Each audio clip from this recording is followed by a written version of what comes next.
Simi old tweets are started resurfacing back online as people on X are dragging her for her past old tweets. These were some very disturbing tweets, and there were some people online that tried to bring her attention to the disturbing tweets she was dropping on Twitter back then, which is now presently known as X. They tried to bring her attention. Maybe she's ignorant of what she's doing. Then they try to communicate with her. Do you know that there is a child law act in Nigeria?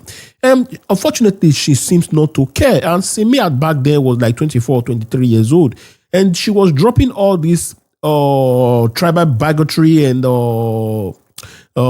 trying to, how will I put it? Flirting with children, and like it was some disturbing tweet she was putting out there. And regarding that, her mom has a daycare, that makes it more worse. Than everything that you have to say about it. It was not as if she was saying that of fantasy. She actually was having contact with these children because her mom has a daycare.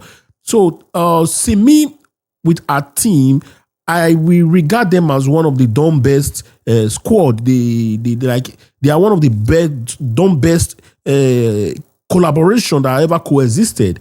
For them to see the danger and the time we live in, for them to just try and find a way to de-escalate the entire situation by coming out to take responsibility of those tweets and apologizing for them and say that they were not meant for today's standard, they were just as harmless as they were back then as crews, while apologizing for it to the sensitivity or to the detriment it must have caused.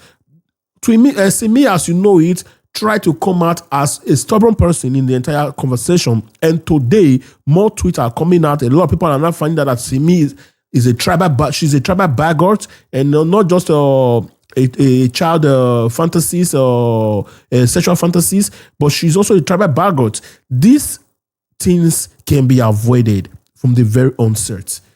When you see, I keep saying it, if a society wants to flourish, the men need to be held accountable. The women need to be held accountable. The notion that the women are the apple of the society, while the men are the beast of the society, you are not trying to give justice. You are pushing the narrative. And the narrative you are pushing is not true, is wrong, and people will not swallow a false narrative as what is just. What do we have? We have a chaos where people are fighting each other, and the end of the law and order will not be attained, and the justice will not be served. Everybody will be arguing. Instead of treating crime with a crime, women of this generation pick up it and say it's a men problem. As if we don't have women also gripping men.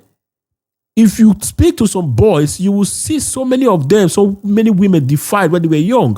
It's just unfortunate that we point it towards just the men alone. And not just this is the problem now. We have women trying to monetize it by lying.